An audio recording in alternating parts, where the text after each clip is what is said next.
I'm Julie Washington. I'm a professor in the School of Education at the University of California, Irvine campus. By clinical training, I'm a speech-language pathologist, which means I'm interested in all things language related. When it comes to reading, my particular interest is in how language variation impacts our ability to teach reading with African American children. So I'm going to talk about some of the issues related to language variation, what it means for children, and how they approach the reading process. I like to start always by talking about the definitions that I'm using. So what is language variation? Language variation is differences in language use by region, by race, by ethnicity. So some of the kinds of language variation you might be familiar with are Southern English, Spanglish, Chicano English, and I'm going to talk about African American English, which differs by race. Another term that we use for talking about language variation is dialect. So dialects are language variation within a language.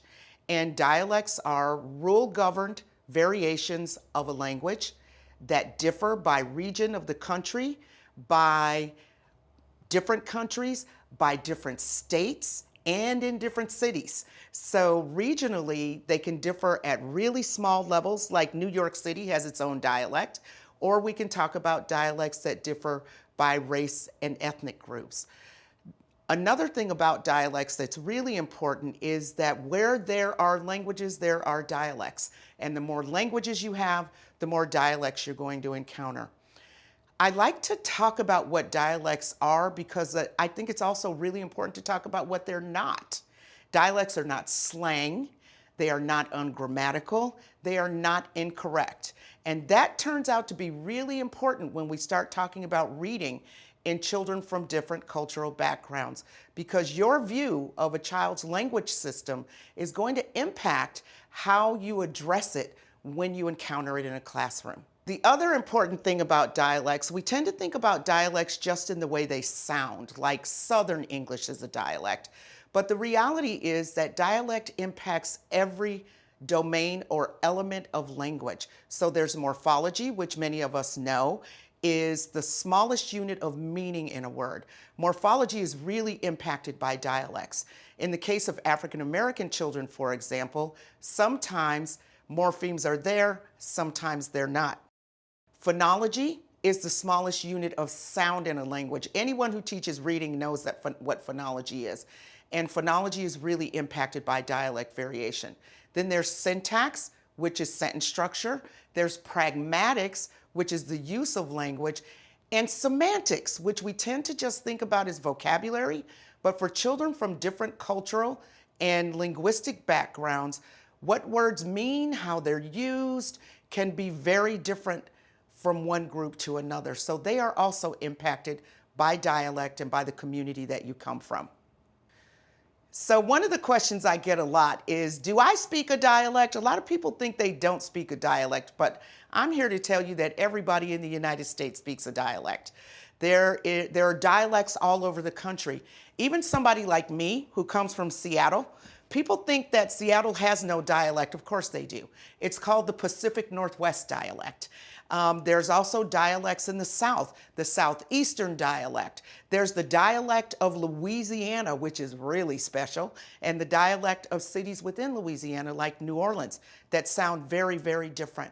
And so when you look around the country, we all speak some kind of language variation, some kind of dialect. One of the things you'll always hear us say when we're talking about a dialect or a language is that they are rule governed. So there are rules for how language is used, there are rules for how dialect is used, with whom it's used, why it's used, for what purpose.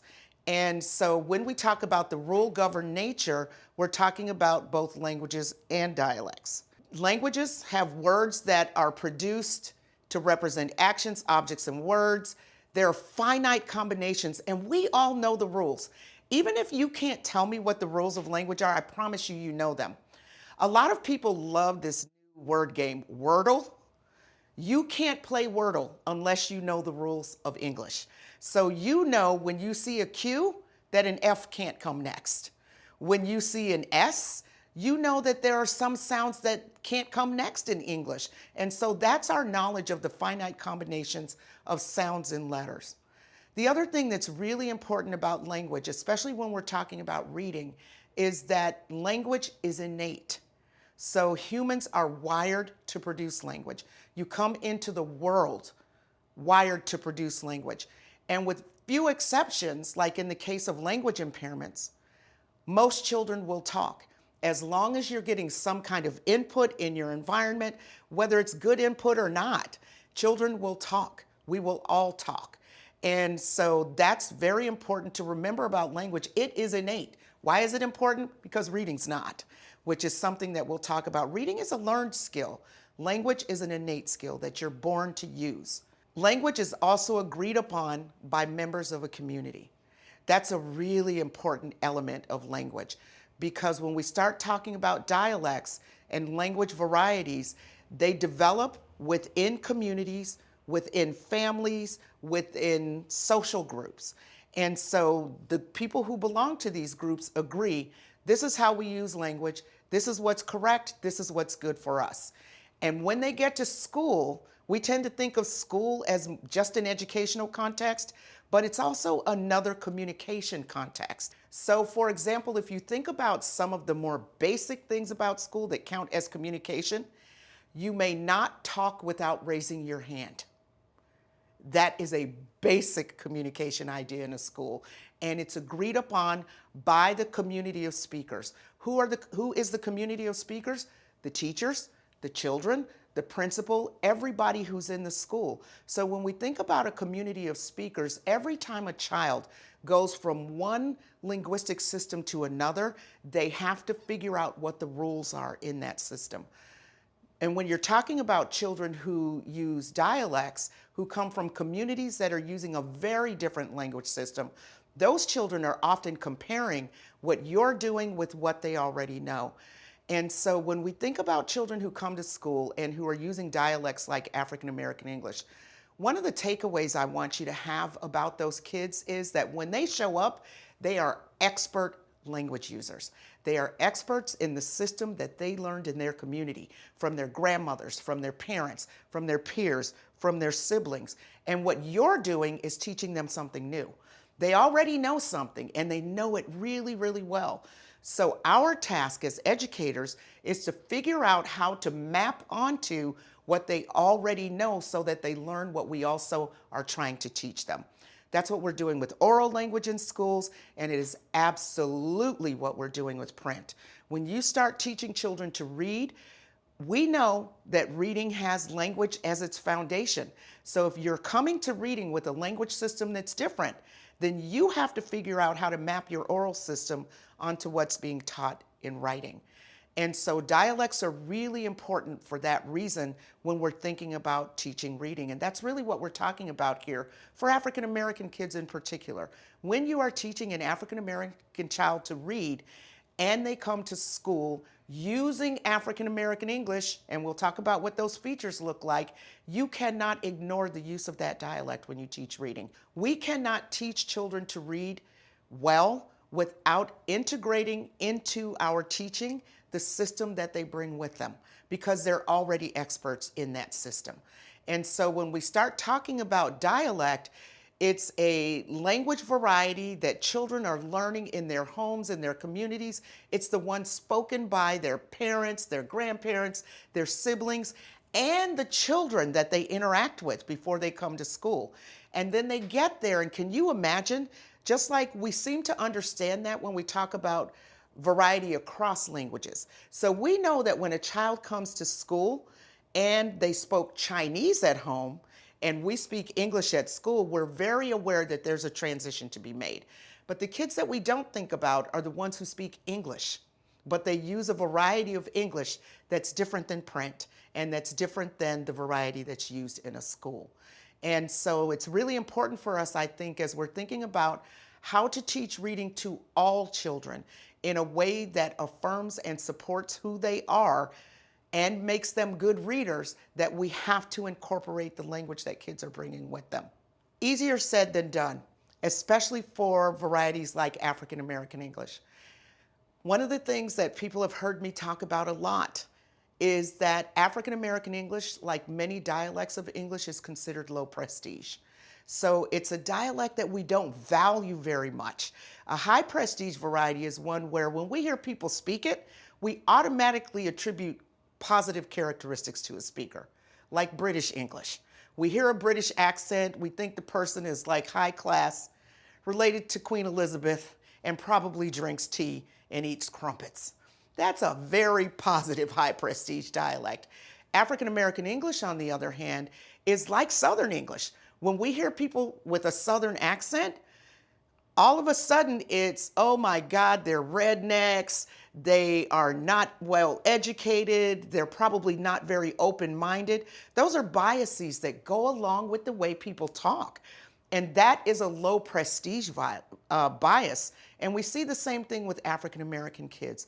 If you have a child come into your school who's 4 and is using verbs differently, is removing the endings of words, you think, oh my goodness, they're ungrammatical. And what I'm asking you to do is to step back and think, perhaps this is a variety of English that's being used differently than the one that we use at school.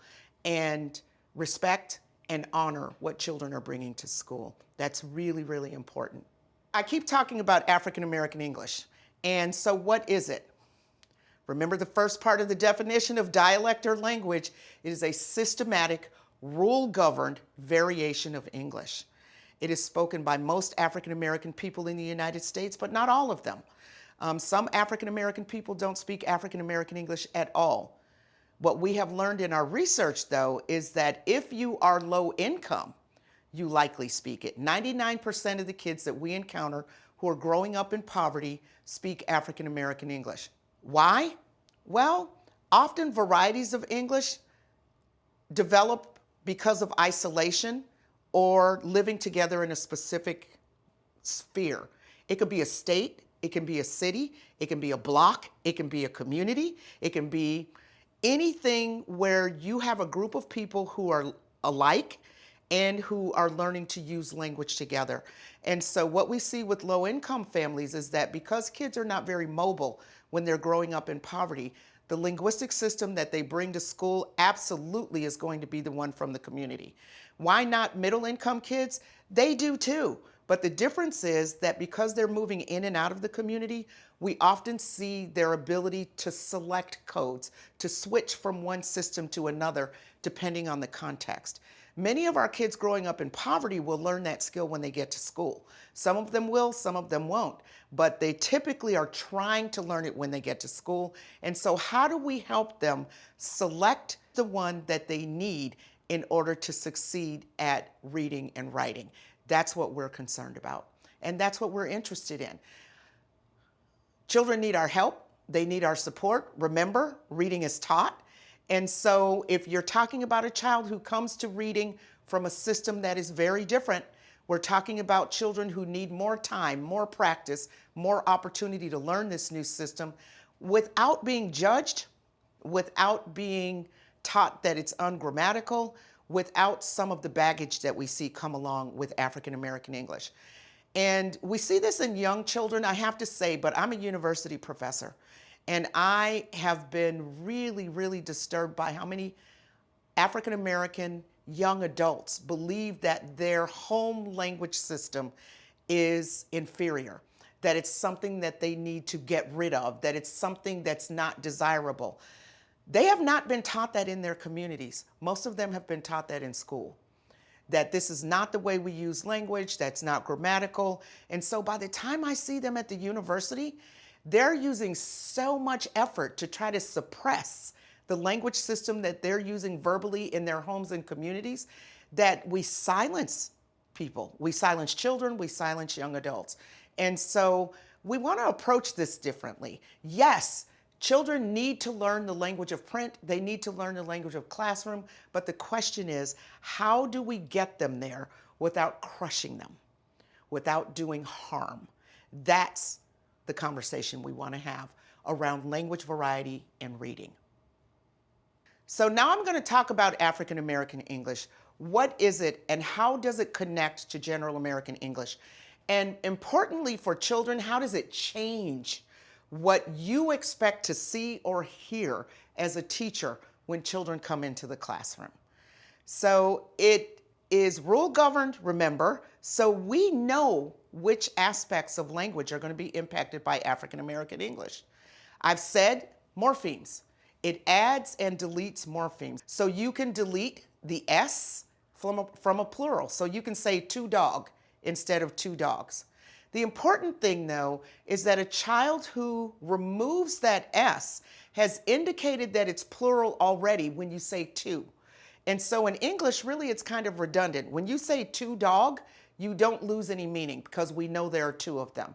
You can also delete the past tense ed.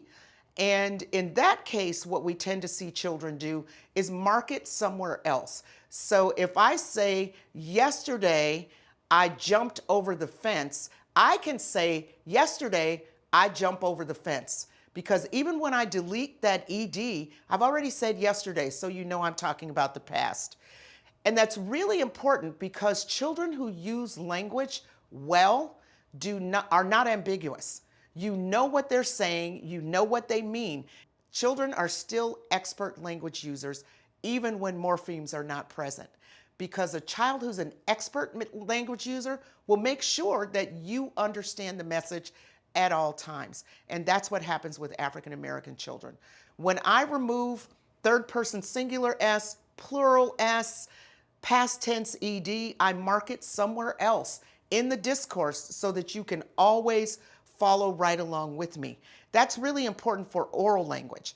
When we start talking about writing, children write the way that they use language. And so if I am not using past tense ed in my oral language, I will also omit it in writing. And so when we start thinking about teaching writing, we have to think about morphology. So morphology is very important in writing, and children need to learn it. But understand that when a child who is African American and speaks African American English comes to school, they may or may not be producing the past tense ed, the plural S, the third person singular S. And so it's important for us to think about what those children are doing as being part of their language system. And what we need to do is to extend what they're doing to include the morphemes that they're going to encounter in print. And we need for them to learn how to include them when they're writing. Because the thing about writing that's so different from oral language and is different with reading and oral language is that those final morphemes are always included. And the term we use for that is obligatory. They are obligatory. So when you're talking, you can variably include them depending on the context, but when you're writing, we want you to learn how to include them all the time. And so when we think about children who are using dialects, the way that they use language, the way that they interpret print, the way that they spell will be influenced by what they're doing orally, and that is appropriate. The other thing that African American English impacts is the verb phrase. The most common feature of African American English is difference in the subject and verb agreement in an English sentence. And really commonly it's was and were. They was going to the store instead of they were going to the store. If you know African American children who are using African American English, they will likely be doing that. The next most common feature is variable inclusion of forms of the verb to be, is and are. So you can say this a car, she going to the store, and that's appropriate in African American English. It is the way we use language when we are talking to our friends and our family. And because you're an expert at it when you come to school, I'll be using it when I talk to my teacher as well, because that is the way that I use language. And it's fine. But what we need to do as teachers is to teach children to also learn subject-verb agreement as it appears in print. We need to teach them to include is and are when they are reading aloud. And so what we're doing for children is extending what they know about language from the oral domain to what they need to know in the written domain for reading, for writing, for spelling. Other forms that may be impacted in terms of the verb for African American kids, a lot of people know the habitual be. We hear that so much. He be, she be, they be, your dog be, everybody be. It's the use of be in its unconjugated form when you're talking about something that happens all the time. That's what we mean by habitual. So when I say, he be eating ice cream, I don't mean he is eating ice cream. I mean he be eating ice cream all the time. That's what habitual be means. He be going to the store every day. That's what that means. So it's a different meaning that kids are conveying when they're using be in this way. And even if you don't know that that's the meaning that it's conveying, I promise you the kids know. That they know that that's how you use this word and that's what it means when you're using it. We're not necessarily trying to change the way that children talk. We are trying to teach them to read. That's our goal. It is to read. And so whatever we need to do in order to teach reading, we do, but we want to do it in a way that affirms, respects, and understands the child's home language system. Now, there's a group of features that I actually really like. I call them other, because they don't impact morphology, they don't impact the verb, but you hear them so much with African American kids.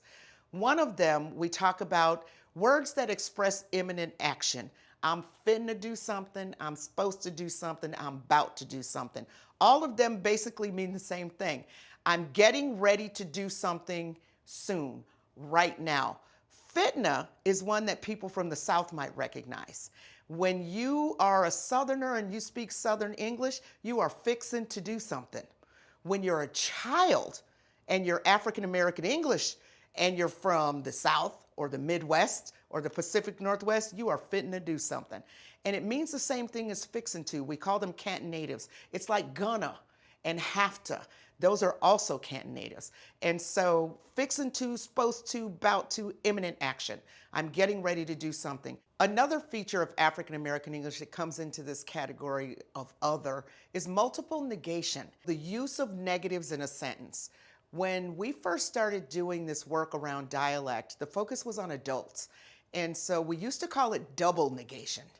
Then we started working with children and learned that you can use as many negatives as you can get into a sentence. You can use 5, you can use 6, and the more you use, the more negative it is. One of my favorite examples is, he ain't never got no money, no how. That means he never has money. So the more negatives you use, the more profoundly negative it is. So with children, they're really creative with their use of these features. And you hear more than 2 negatives in adults too, but children can really go for it. There are lots of things we've learned about dialect over the years. Low-income children use more dialect than middle-income children. We've known that for a long time. Being in an impoverished environment often means that you don't have a lot of experiences outside your community, and a result of that is that a lot of children use a lot more dialect. And that doesn't mean that dialect is impoverished, it's just an artifact of being in a community. It happens across every community. The other thing that we know generally about African American English is that boys use more dialect than girls. And we start to see that as young as 5 years old. And how do we explain that? I'm not really sure. When we found it, it was many years ago. And what the explanation was, we see in the adult literature, is that men use more dialect than women because women are more likely to be in jobs where they're interacting with the public and kind of have to learn to use general American English. Well, we know that's not what's happening with 5-year-olds. And so we know that for those children, there's something about masculinity that's attached to being really non-standard and using these forms of African American English that really cement you to the group that you belong to. It really signals membership. And so we see that in boys much more than girls. Don't completely understand it, but we do know that there are gender differences in the use of language. We also found many years ago that when African American kids get to school, that their use of complex language structure is really well developed. Remember I said they were expert language users? Just because when we get to school, we have thought of what they're doing as being so different from what we expect in print and in a school environment that we've not given them credit for the complexity of the language that they use. And we saw that a long time ago, that the complexity of sentences, the use of complex structures is really common in kids who use the most dialect. So the more you use dialect, the more complex your language is. And we were surprised. And in some ways, that's kind of a bias because we know in bilingual kids that the better you are at using Spanish, the better your language skills are in general, and that you'll take those strong language skills and transfer them to English. And so it turns out that that's true for kids who speak dialects as well. If you are a good, strong user of the language of your community, then it shows in the complexity of the structures that you use. Our concern with African American children is that using great sentence structure should translate into better outcomes in school, and yet they don't. And that's been a concern that we've had for a long time. If you are really good at sentences, you're really good at using language, you should be also very strong in language dependent skills like reading and writing, and yet we do not see children taking those skills that they come to school with and transferring them to these language-based skills. And the question for us has always been, is it them or is it us? Is it the children who are having difficulty making the transition, or the adults who are not accepting the way that they use language and helping them to make that transition? And I would say the latter, that we have to respect and affirm the expertise of children when they come through the door and recognize that they are not blank slates. They know a lot when they walk through the door, and if we recognize, affirm it, and learn about it, we could actually integrate it into our teaching in a way that would support them. Another general aspect of language that we've learned with dialect speakers when it comes to reading is that if you are an African American English speaking child and you're reading General American English text, you will use dialect when you read that text. 90% of African American kids who are reading General American English are also mixing General American English with African American English, which is something we see in bilingual readers as well. So they're using the language that they know to learn the language that they're trying to learn. And so when African American kids are reading text, we see them using African American English. In 2004, we conducted a study where we had African American kids read aloud. And one of the things that we saw was, one, that they were using a lot of dialect, but two, the harder the text got, the less likely they were to try to hold on to the General American English structure, because they needed their resources to understand the text. And so they were not as focused on making sure that there was a one-to-one match between their oral language and print. Instead, what they were focused on was trying to make sure they understood the text. And you know what? That's the right focus, because reading is about meaning. And so what we saw in these fourth grade African American kids was that when we got to the hardest passage for them on the test, that they started really focusing on maintaining the meaning of the text and not so much just this General American English structure. So why do we care about this? Why does language variation matter so much? Because we know that students who haven't learned the language of text by the time they're in fourth grade are at least a grade level or more behind. All of us are really familiar with the term the achievement gap, about how African American kids are behind their peers in reading. And what I'm making a case for is the role of language in teaching reading, and particularly the role of cultural language in teaching reading and improving the outcomes for African American students. This is why we care. If we looked at the scores of African American children before the pandemic, we talked a lot about what percentage of kids were functioning or reading in fourth grade at a basic level or below. Among African American students in 2019, 81% were reading at a basic level or below. 19% were reading at a proficient level or above. So fewer than 20% of African American kids in 2019 were reading at a proficient level or above, and then along came the pandemic.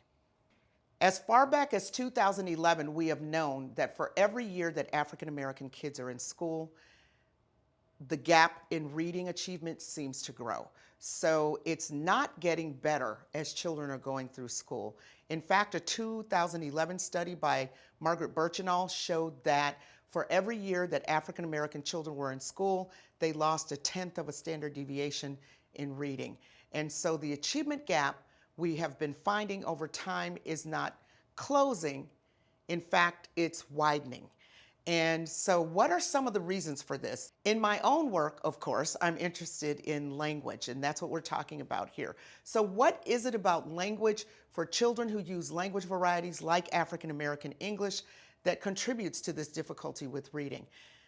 Many years ago, and I mean a long time ago, 1969, we talked about the mismatch hypothesis. Johnson in 1969 talked about how the mismatch between oral language and print contributes to difficulty with learning to read. And we've believed that for a long time. Couldn't always prove it, but it was very clear when you look at print and you listen to children talk that they really aren't being integrated very well. But it wasn't until 2015 that I and my colleagues at the University of Wisconsin, led by Mark Seidenberg, really were able to test the mismatch hypothesis. We used a computational model, which is a theoretical model that looks at what these mismatches are doing to the ability of this theoretical model to learn basic concepts of reading. And what we found was that in that condition where spelling and the oral input matched, that it took the model approximately 350 trials to get to 75% mastery. But in that case where spelling and oral language didn't match, it took more than 1,000 trials to get to 75% mastery. That's the mismatch hypothesis. So we were able to prove it, that when oral language and print do not match for children, that they work so much harder to get to reading text than they would if they matched. We talk about that as the cognitive load. So the child has to work so much harder, use so many more of their cognitive resources to try to get to the print on a page. I often use an example that I learned many years ago. So I was a young assistant professor, and this little girl was 4 years old, and she was participating in a study that I was doing on story retells. And the book we were using was Are You My Mother by P.D. Eastman. Most people know this story, certainly most teachers do. And the book is about a baby bird that hatches from the egg, and when it hatches, looks around the nest, and the mother's not there. And the bird says, "Where's my mother?" So the baby bird jumps out of the nest and it runs around to different people, objects, animals, and says, "Are you my mother?" And the response is always, "I am not your mother. I am a chicken," for example. So we read this book and we had all these instances of, "Are you my mother? I am not your mother. I am a." So we finished the book. We had a great time around. It's a great book. And this little girl was going to retell the story to me. Remember, she's 4 years old, so she can't actually read. So she opened the book, used the pictures, and she said, "Is you my mama? I ain't none of yo mama." And she read the whole book that way. It was hilarious, and it was fun, and we really enjoyed it. Then I went back to my office and thought about what it took for her to listen to me read this story to her in General American English, which she did not speak, to recode it and tell it back to me in the language system that was her own. And it takes so much working memory. She had to hold on to the sequence of the story. It took a lot of memory, not just working memory, and she was able to do it. Many of our children cannot do this. This mismatch for them creates a cognitive load that they have difficulty overcoming. This little girl somehow, using these pictures, was able to hold on to the elements of the story and tell the story back to me. You know what? That's a lot of work. So when you're coming to text from a system that differs from text, you have to expend a lot of energy trying to make the connection between your oral language and what you're encountering in print. Cognitive load relates to the amount of information that your working memory can handle. Since working memory has a limited capacity, that if you're spending a lot of your energy trying to do one thing, then there's not a lot left for maybe the larger task. And so it's incumbent upon us in the research environment to figure out how to present information, to present reading instruction in a way that students are able to balance the load better, so that they're able to use what they know to complete the task in front of them. And in the past, we tried making text closer to African American English so that kids didn't have so far to go. But what we learned when we did that was, like many dialects, African American English is not a written system. It's an oral system. And so it was difficult for them to make that transition as well, because there's like this cognitive dissonance, like this doesn't really match. This is not working for me. So that's probably not the answer. And I say that because I've been asked it so many times. Why don't we just change the books? Well, we tried that in the 60s and 70s and it didn't work. And so we know that maybe we could do a better job now because we know so much more, but it's not clear that that's the answer. What is clear is that in order for students to read, they need to get from their oral language to the language of books. And how we do that is really important. And what we've done in the past is to suppress what they were doing orally and then try to get them to use the language of print. And what I'm advocating for is to end that kind of suppression of what kids are doing, recognize its potential value, and extend what kids know to include what we want them to do with reading, so that we are not denigrating anybody's home language. Instead, what we're saying is, gosh, you know so much about this linguistic system. As an educator, I need to learn a little more about what you know so that I can use what you know to teach you to read and write. And so that's where we're focused at this moment. And it's because of these cognitive load issues for kids that unless we do something to lessen the load, what we end up with is what we see in our data. We have a lot of children in our data who are 3rd, 4th, and 5th grade who can read words, but they can't extract meaning from them. So they've spent so much of their energy trying to get the words right that they still are not getting the meaning from them, and are walking away thinking that being able to read individual words actually is reading, and then being frustrated by the fact that they can't actually answer the questions or understand the book. And so this is this, where are you putting your energy? If all your energy is placed on trying to get that word just right, then you don't have as much energy left to try to extract meaning from the text. So the mismatch hypothesis was really important for us to understand and to be able to confirm. However, remember what I told you at the beginning? Everybody speaks a dialect, so it can't just be about dialect. It can't just be about the mismatch between print and oral language. Well, you know what? It's not. One of the things that we have learned that is one of probably the most important things we've learned in the last 10 years is that it's not about just linguistic difference. It's about the magnitude of the difference between oral language and print. We call that dialect density. So we think about dialects as developing on a continuum. Some kids use just a little bit of dialect, and those kids we call low-density dialect users. Then there are kids for whom less than 50% of the utterances that they produce are also impacted by dialect. So you hear some features, but you hear a lot of general American English. Those are sort of our moderate users. But then there's a group of kids for whom dialect is really high.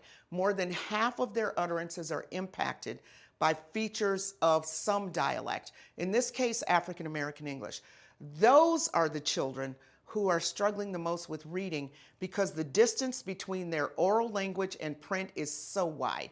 We call that linguistic distance in linguistics. So the distance between what you see on a page and what you're producing is pretty wide.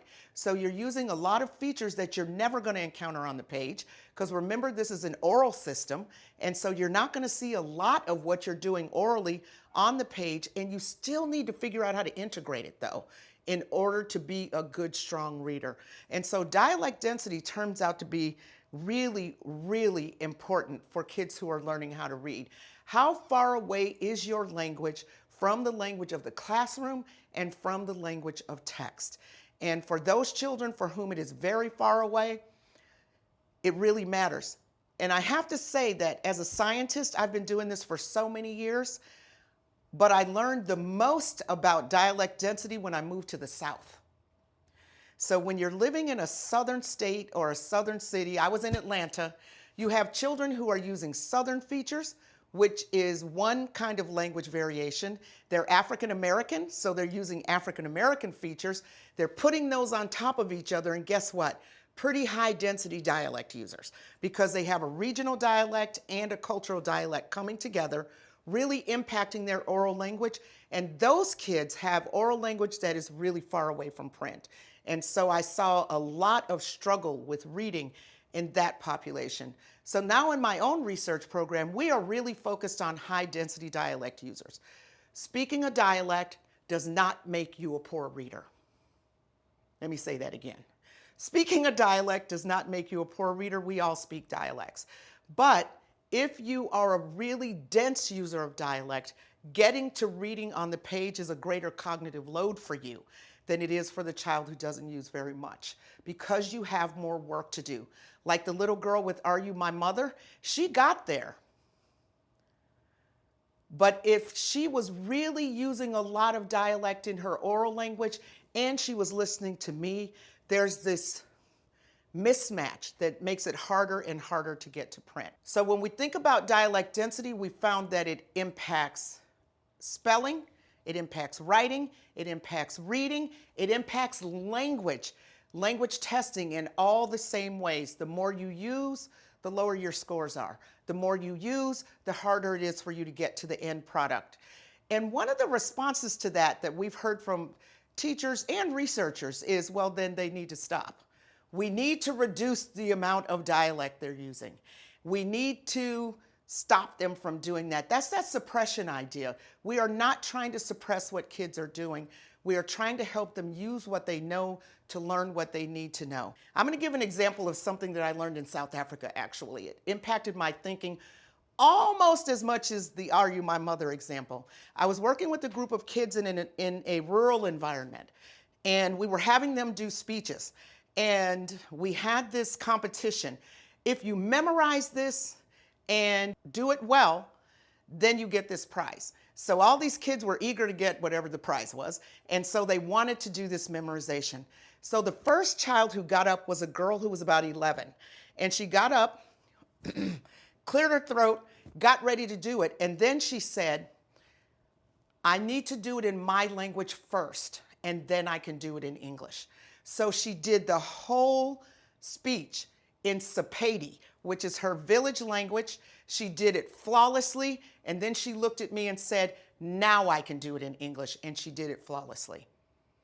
I learned so much from watching her, how she used her home language to support her ability to do this task in English. And we know that our colleagues in South Africa are looking at this a lot, that they have all these official languages, and so they have all these children in their context who need to be able to use one language to support learning in a different one. That's what we're talking about with dialect speakers. As I said earlier, we understand this when kids speak different languages, but within language variation has the same impact, and those kids need the same consideration.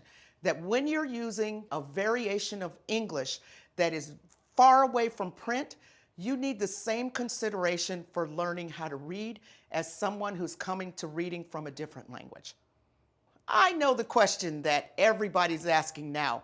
How do we do this? And the answer to that question starts with, respecting the language that kids bring to school.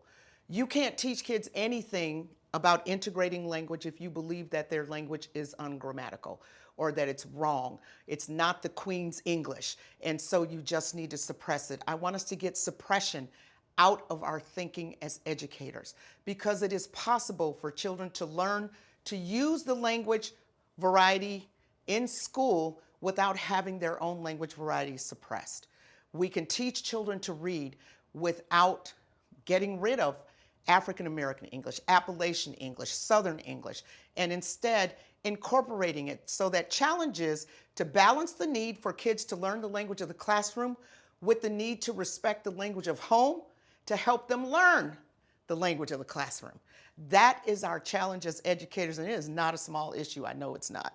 So one of the things that we've been talking about a lot in bidialectal children and teaching reading is translanguaging. We talked about code switching, and code switching is this idea that you have two codes, you need the second code in order to learn to read, and so we try to suppress the first one. Translanguaging says that children need access to their entire linguistic repertoire in order to learn to read. Just like that girl in South Africa, she needed access to her entire language system in order to do an oral language task, and we know that's true for reading. So the first thing you're going to do is not be so quick to try to eliminate the use of home language. In fact, it's more important for kids that you recognize that it's a home language and try to incorporate it into what you're doing. Don't correct examples of what kids are doing and make them feel like what they're doing is wrong. That's what I saw in our college students. They had been corrected so much that they were afraid to talk. And that is not what we want to do. We don't want kids to be reticent to read out loud because they're afraid they're doing it wrong. We want to hear what they're doing. We want to hear if they're true mistakes or whether it's dialect and be able to respond to it. But if you make children afraid to read, they will not show you what they know. In an article that Mark Seidenberg and I wrote together in American Educator, I used an example that's often used of a little boy who was in a classroom, second or third grade, reading aloud. And instead of ask, he said ax, which is really common in African American speakers. So I asked him to do something instead of I asked him to do something. The teacher stopped him in the middle of reading in front of the whole class and said, "You said that wrong. Now you need to say it right." And she made him say it over and over again until she thought he had it right. Then she said, "Keep reading." So he kept reading, and then he said ax again, and she stopped him again. And she did the same humiliating thing to him a second time. And then when she said, "Keep reading," can you guess what he said?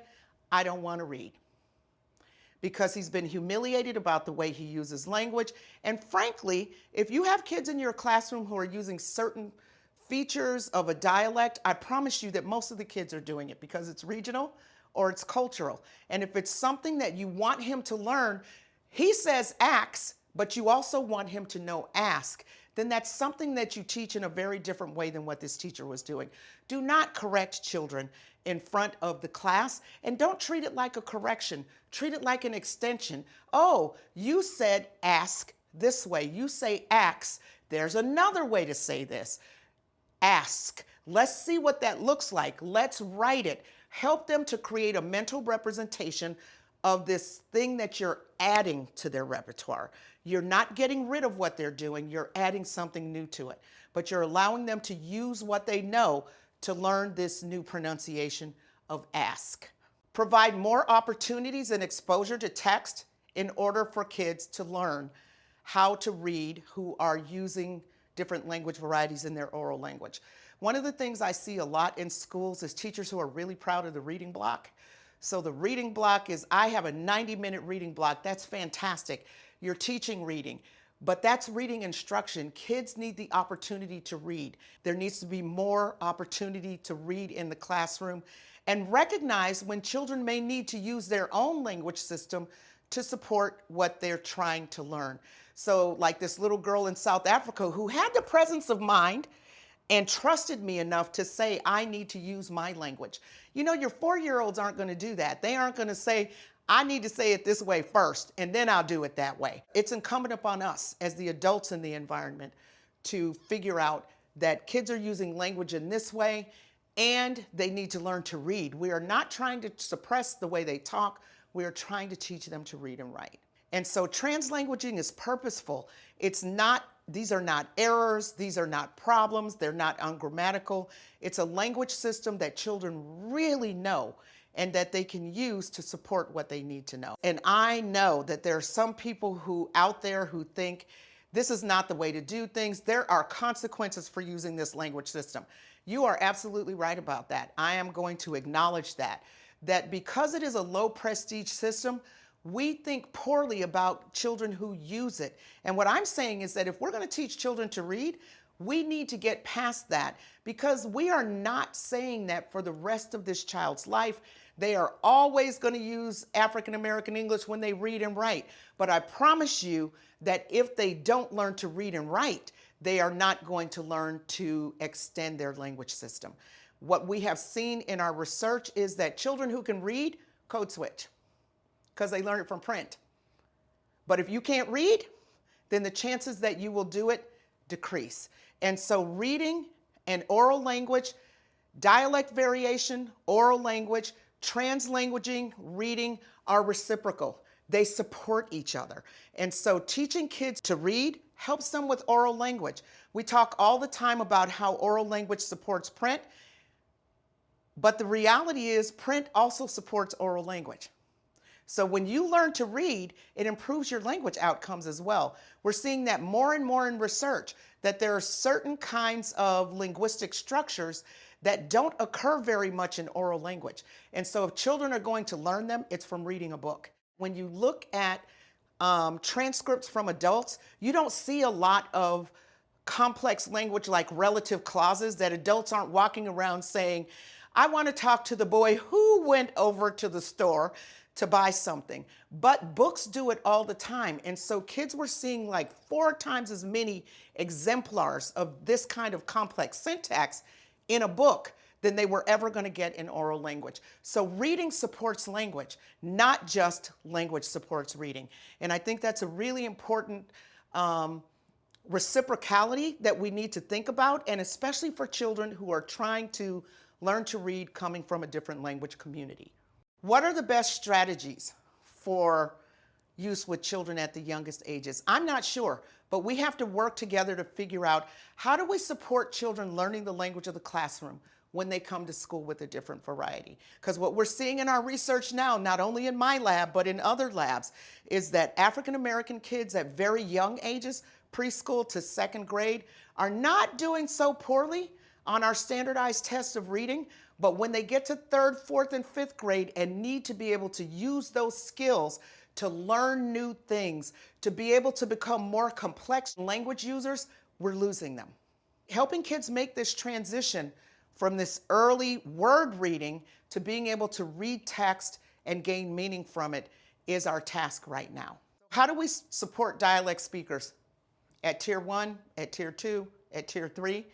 And can we incorporate dialect into our teaching, into our clinical practice, the same way we do other languages? If we can get past the idea that using language differently within English is not bad English, we might even be able to take some of what we have learned from bilingualism and apply it to these children. My friend Elsa Cardenas-Hagen and I talk about this a lot, that we need to be thinking about these students in very similar ways. These students who are really dense dialect users are having some of the same difficulty with reading that we see in our bilingual readers. And so we're at a crossroads right now as teachers, as speech language pathologists, and thinking about how we move children along in literacy so that they become good, strong readers for the rest of their lives. Finally, and most importantly, no English is less valuable than any other English. The way that African American children language needs to be affirmed and respected. I love that use of language as a verb. It's something that Ophelia Garcia does. Language is not just a noun. Language is a verb. We not only learn the language, but we language. We language in different ways. And the way we language comes from who we are, where we came from, and who loved us. It's the language that we're loved in, and it's the one that we bring to school, and we have to learn how to integrate it into our teaching if we're ever going to make a difference in the reading struggles that we see in children who use different and strong varieties of English. I couldn't do this work without my friends, colleagues, the National Institutes of Health, and others who have supported this work. And it's important that we continue to think about how we can work together to take what we currently know about reading and adapt it so that it works for everybody.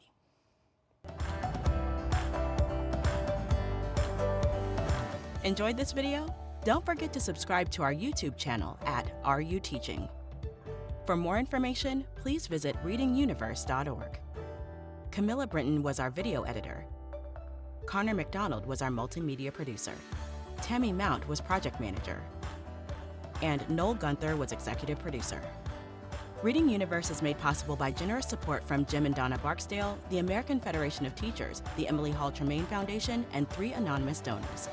Reading Universe is a service of WETA Washington, D.C., the Barksdale Reading Institute, and First Book.